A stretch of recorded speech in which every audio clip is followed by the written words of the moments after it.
have you found over the 20-year span that safety has improved where you can minimize some of these injuries? I mean, obviously the Marvel thing was more recent, so maybe not.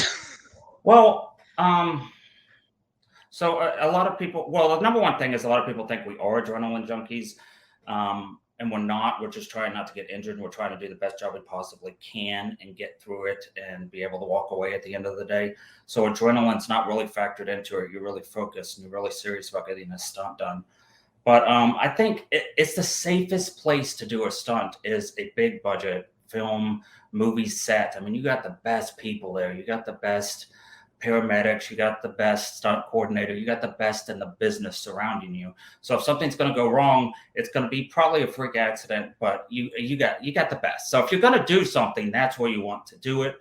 I think a lot. I did a lot of practical stunts earlier in my career. So if you're getting hit by a car, you're getting hit by a car. And if you're on fire, you're actually on fire, and stuff like they did in the old '80s Jason movies, and they're actually acting out the stunts that they're doing and performing.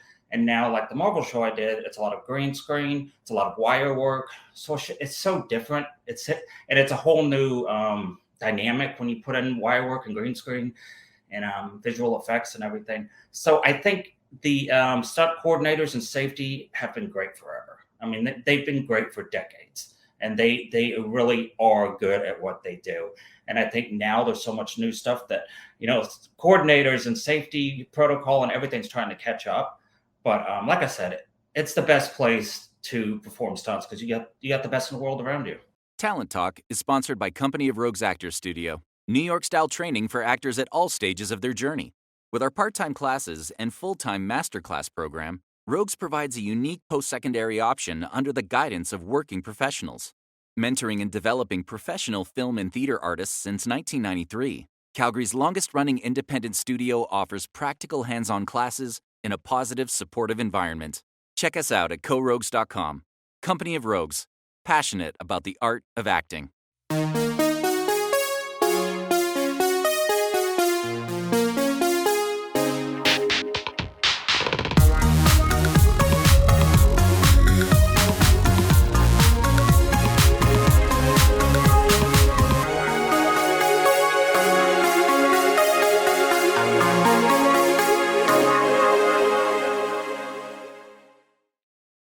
Hey everybody, I'm Gary McLean. You're watching Talent Talk. Thanks for tuning in.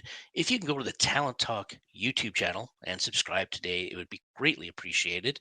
And also a reminder that this and previous episodes are available on podcast mediums such as Spotify, iHeartRadio, Google Podcast, Apple Podcast, just to name a few. Basically, wherever you listen to your podcast, it's probably there. So check it out. And I do have some sponsors this season, which is the first time in the 5 years we've been around. So I'm very excited about that. And I've got to give them a shout out as they've really helped us out this season. And it's definitely appreciated. I'm going to start off with Company of Rogues. They are a Calgary local acting studio and school. We have 6 Degrees Sound and Music, and they do our in-person, in-studio audio recording and editing. Now, this is remote, so it's not really applicable. However, they are still supporting us, and we appreciate it. We have Workflow Film, who actually does our in-person video recording and video editing as well. We have RJ Talent, who is a local talent agency. We have Heard of One Media, Counting Coup, Indigenous Film Academy, and finally we have ACTRA Alberta, which is, of course, the Alberta branch of the Canadian Actors Union. So thank you so much to those guys for helping out this season. You've helped elevate us to another level, and hopefully we can continue to do it for years to come.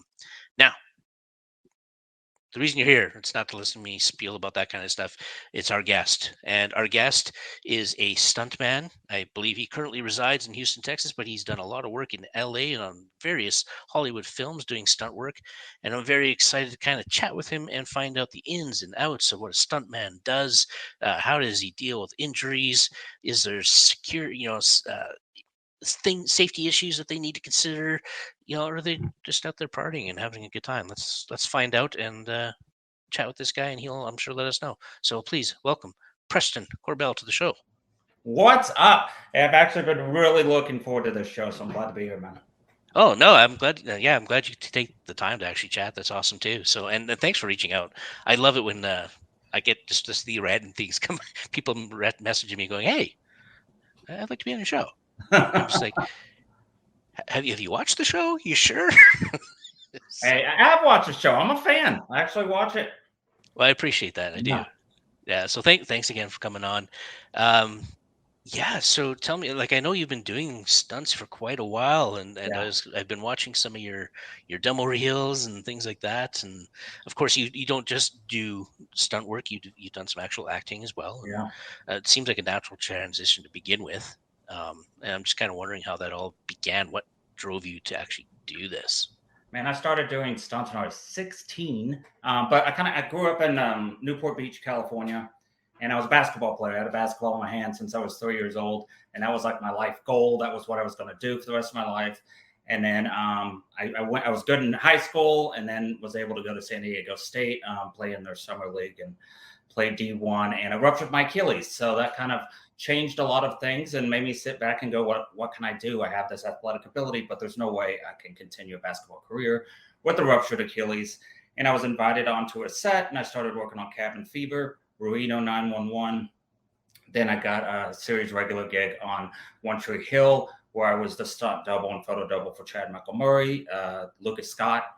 And then that kind of rolled into Eastbound and Down, Danny McBride, the beloved Kenny Powers, and then just a long career. And I had 20 years, so 16 to 36. I'm 38 now, so 2 years removed, but my body's beat up and everything. But it's great stories to tell. It's great memories, and I couldn't be happier and excited for the future. But I love everything I've done, and I'm very proud of it. And as it should be, like I've known a few stunt people as well. I know what they go through. So yeah, kudos to you guys. That's all I gotta say. Going to Reno 911. I've loved that show, by the way. Yeah. And once I realized that you've been on it, I've realized I need to go back and rewatch it so I can try and find you now. Maybe you can tell me a little bit of the episodes you were in, what you maybe what your involvement was. So I was early. I was 05, 04, 05. So early Reno 911. If people remember that far back, I think YouTube came around in 2005. So I was actually in Reno before YouTube was around. Makes me old, but that's cool. Reno, a fun fact about Reno is a lot of it is ad-libbed, and a lot of people don't know that. But a lot of it is they started as a comedy troupe. They had a show before that, and then that core came over and did Reno 911. And so much of it's ad-lib, which makes so much fun on set.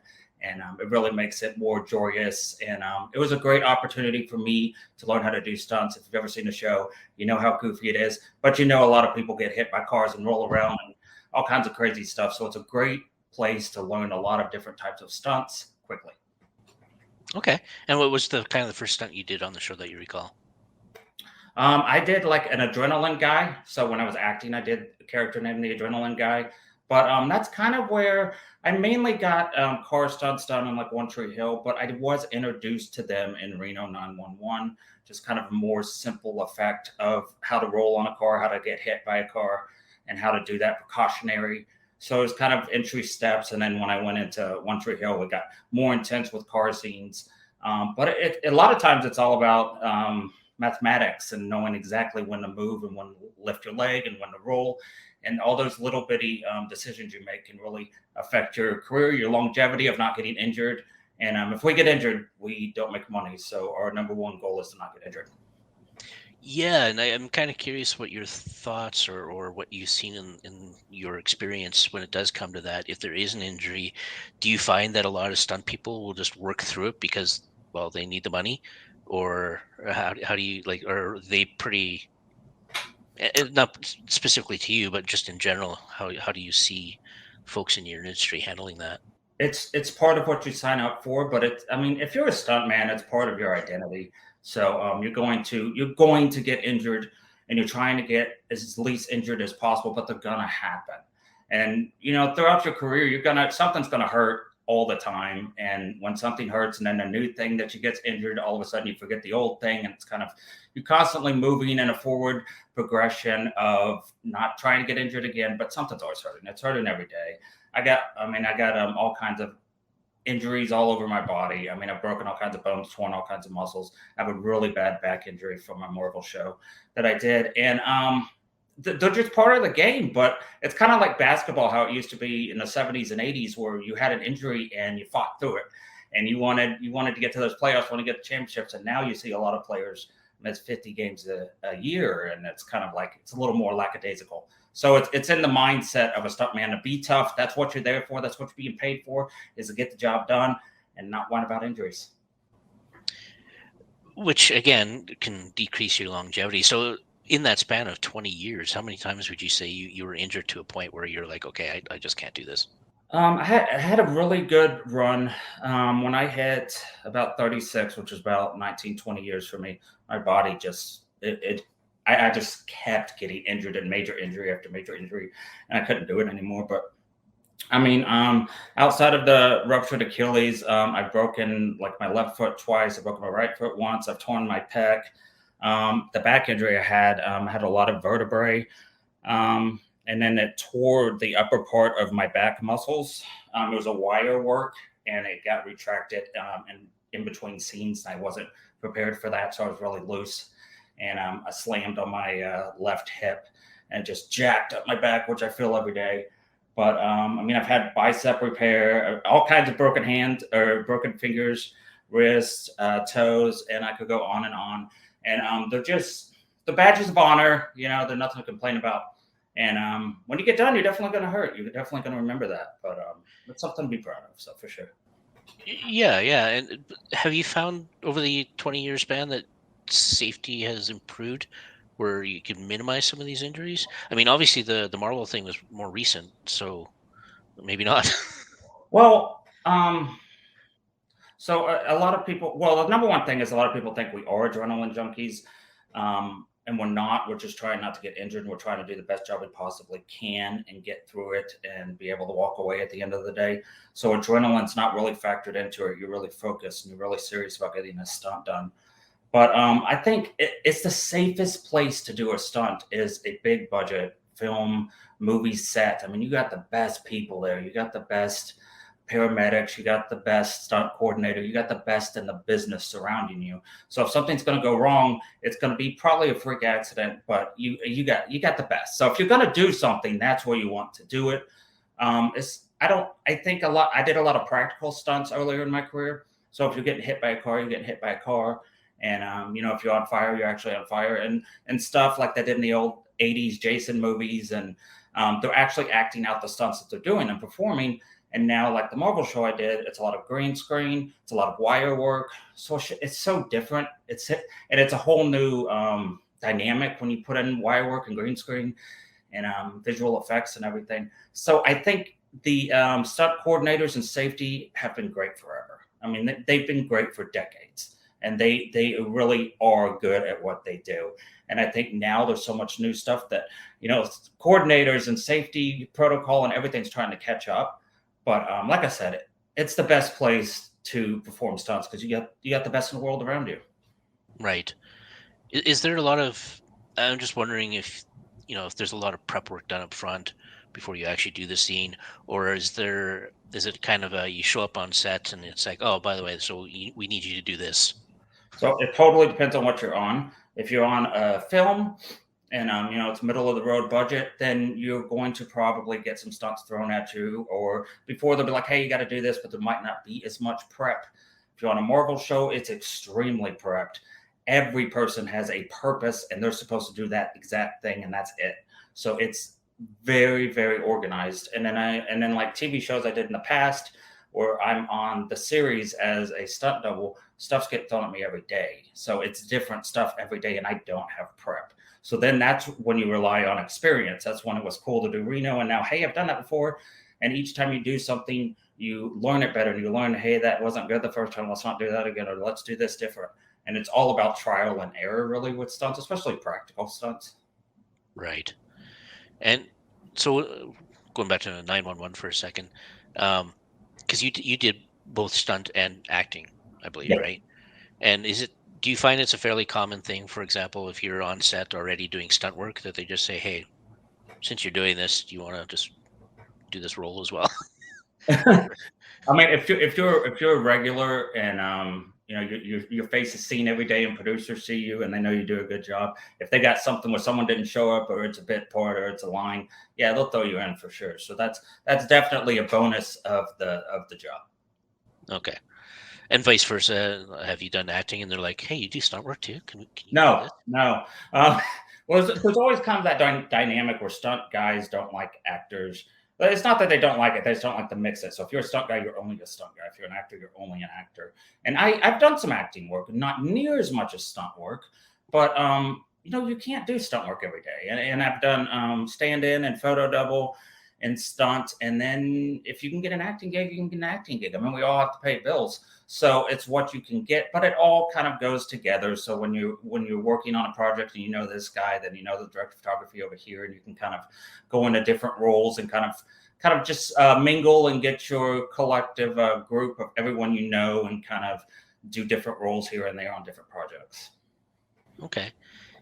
Have you been in a situation where you say you've done your day on set of stunts, and then has the studio ever come back to you and say, you know what, we actually need to reshoot that? Are you good with that? Yeah, yeah. I mean, that happens. That happens. I mean, you'll shoot a scene, then there's dailies, and if they go back at the dailies and they're like, "Hey, this didn't work out the way we wanted to," whether it's the actor, whether it's the stuntman, whether if it's just the stunts and you have to redo it. I mean, that's part of your job. You got to get it done. We're here to do a job, and if we don't do it correctly, then we're going to have to be doing it again. And that's just part of filmmaking. Yeah, definitely. Like, yeah. I knew it was pretty common for actors themselves. I just wasn't sure how common it was with stunt people. And have you ever had to, or have you been replaced? Like you've done a stunt for one person, or been a stunt double, for example, and then they brought in somebody else to replace you, or vice versa.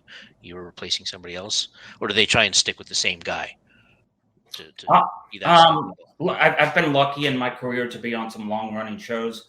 Workaholics, One Tree Hill, Vampire Diaries, Eastbound and Down. So I've been able to, you know, start at the beginning of it and kind of ride that out for the series or majority or years and seasons. So I've been very fortunate in my career. Also, reputation goes a long way, and experience. But definitely, you can go to a show and you maybe do one stunt and it doesn't work out. You don't look like the person or whatever, and you get replaced. So yeah, I mean, that's part of it. Okay. What was my next question? Oh, yeah. For one thing, like you said, you've had your 20-year span, and are stunt people unionized? Yeah, yeah. A lot of them are under SAG. Okay. And secondly, like, I don't know what sort of retirement the plan they have. Like, are you is there any sort of compensation once you are kind of retired, or if you do get like a serious injury where you have to end your career? There's not really compensation in general, like when you retire, but when you get injured, yeah, you can kind of seek that road. But we're always getting injured, and if we start complaining about all these injuries that we've had, we're not going to really get work down the road, you know. So unless you have a really severe injury and you can't work and you need that paycheck, then you can definitely go down that route. But it's not a route I would go unless I was like, you know, not to be able to work, I guess. Yeah, and that's kind of what I was wondering, is more if that scenario of, okay, this injury has ruined my career, I'm done. Yeah, then you can. Okay, yeah, because I mean, we all know like stunts are a high risk position, so I don't know if there's a danger pay to the scenario for you guys or what, but You get paid when you do it. That's about it. Yeah. See, it's a strange scenario. I find that stunt people. I was actually thinking on my intro before I did the intro. I was in my head. I was thinking I should actually point out the fact that the stunt people are kind of the hidden stars of the show, because Oh yeah, you know they do all this work. You know, we see the actor thinking it's the actor, but it's not. You know, 90% of the time, Tom Cruise aside. But you know, yeah. Tom Cruise is crazy. he is, yeah. So yeah, I just, do you feel stunt people get enough recognition for what they do, or Well, I think that's part of the job is to be humble, you know. We kind of you don't always see stuntmen, but you always feel them. You always know they're there. I mean, we make a lot of stuff behind the scenes, like a lot of people that work behind the scenes.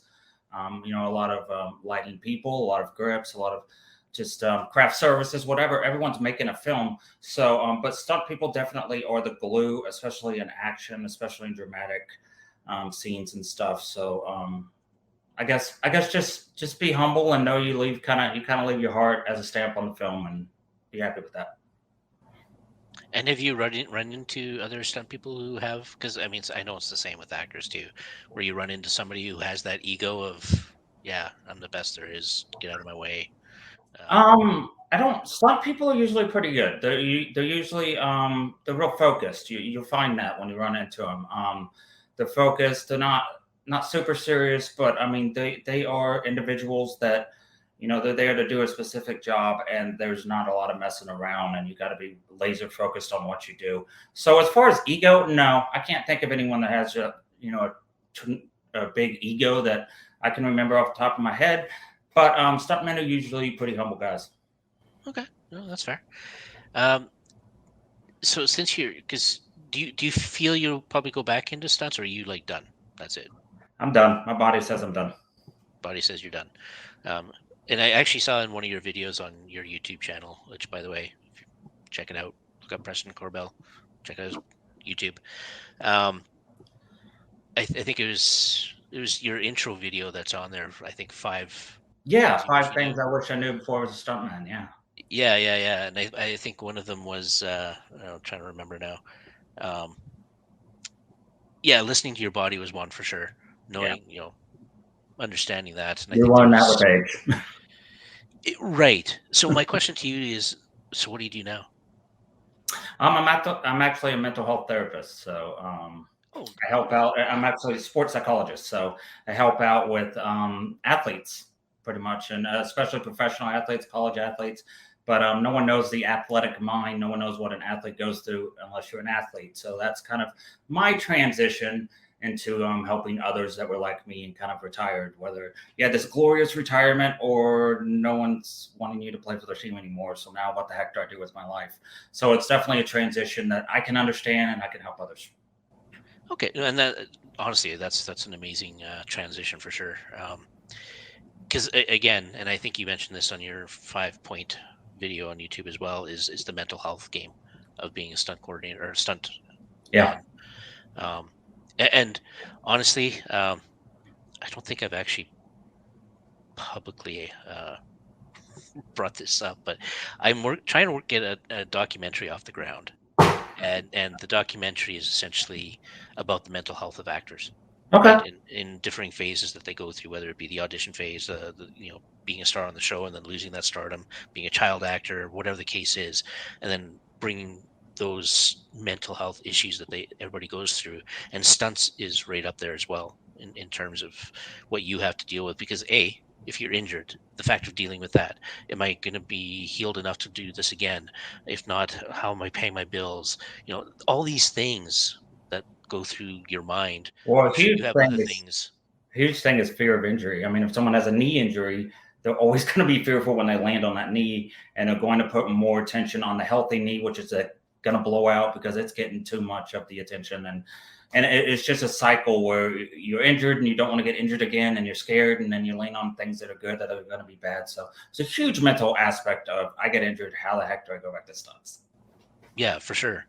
And do you feel your current role as a sports therapist or whatever, is it therapist or psychologist? Psychologist. Okay, I just making sure I get my terminology right. Do you feel that's something you could, if you wanted, apply to the film side of stunts? If you wanted to say, be there for psychological reasons for stunt people? I think you could definitely work with like a studio. Individual projects probably not. Just probably wouldn't be enough work.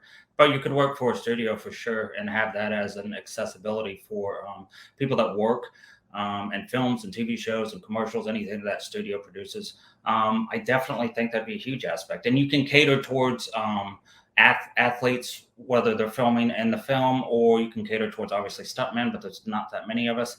But everyone has mental health issues, and definitely athletes go through something that we don't all go through. So, but I think, yeah, I mean, that's a good idea. I mean, like working for maybe a production studio or something. For sure. So, is there a stuntman school, if you will, that you can go to, or like I'm also kind of curious as to the learnings that you would have to go through. Or is it just all on the fly learning, or can you go to a school? Because I was also thinking that that could be a, like you were saying, the production companies you could do that with, Yeah. but maybe if there was a school, you could also do it with them. There's a lot of schools all over the country. I don't. I mean, it's kind of like film school. I mean, you can go to film Yeah. school for a long time, and someone who's never gone to school can write a screenplay and be a huge director.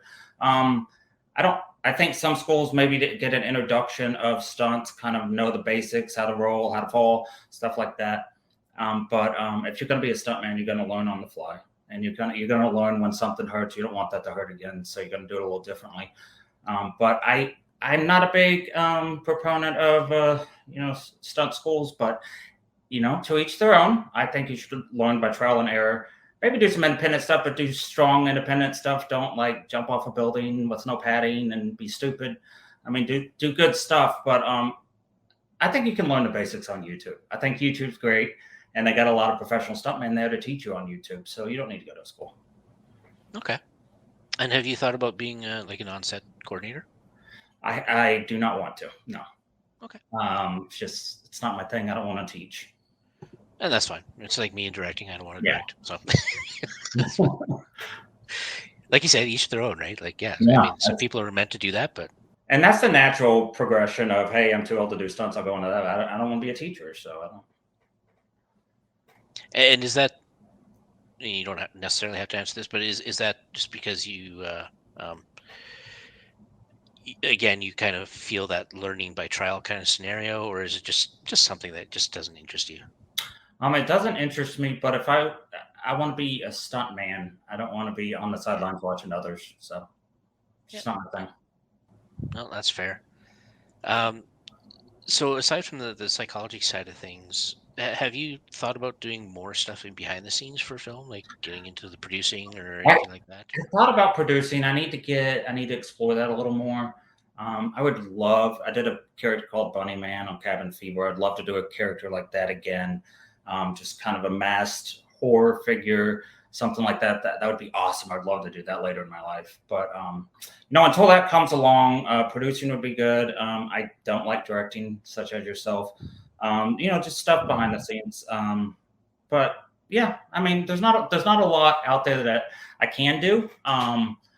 By meaning, well, I can do a lot of stuff, but there's not a lot out there that I want to do. So probably producing and having that epic horror role that will come around one day. But that's about it. Yeah. Well, and that's, I was kind of curious about that because, well, I mean, we briefly mentioned it to each other before the show. We both enjoy horror film. Yeah. So for me, because my first producer credit, if you will, was actually my first two were horror related films. One was a bit of a sci-fi horror, and one was just more of a thriller horror. We're talking producing. Sorry? Producing? Yeah, producing, yeah. And the first one I wrote, the second one I just produced on. And it's, especially when it comes to short films, they're a great way to get your feet wet on the producer side of things, right? Sure. And then move into that feature side if you can. Is horror kind of, if you were to start doing that kind of thing, is horror the genre you would jump right into? Yeah. And it's kind of that genre where they have such loyal fans, and you can't find those fans anywhere. And I used to do a lot of Comic Cons, and I used to do a lot of horror conventions. Such great fans, but you can do horrible horror. I mean, like really bad, and you can do epic, like where it's more of a thriller. It's a very easy genre to do that you can make look halfway decent. So pretty much anyone can get into it. Anyone can succeed in it. But it's also really hard to make it excellent and make it other than just a slasher film and stuff of that nature. I am doing a project, a 48-hour project here in Austin, where I am a judge. So I'm looking at 24 short films, and that's interesting. So I haven't been exposed to that many short films up to this point. And man, the creativity, and it's really cool because you're getting it in such a time frame. I think they got 7 minutes, so you're really packing it in and getting a storyline in and character development and lightings and stunts and all that. So it's pretty epic. So I really want to just say I admire that about you, man. That's cool. I mean, short films are definitely overlooked, and I need to check yours out. Oh, no, well, thank you. I can definitely share your links if you like afterwards. Yeah, check them out. When it comes to horror, do you have a specific type of horror you like? Like, are you a slasher kind of guy, or are you the psychological thriller horror kind of guy? What's your niche? Slasher. I mean, I gotta be. I mean, the psychological is probably the better answer because it's more difficult to do. But slasher. I mean, I love slasher. I love some Freddy Krueger and some Jason.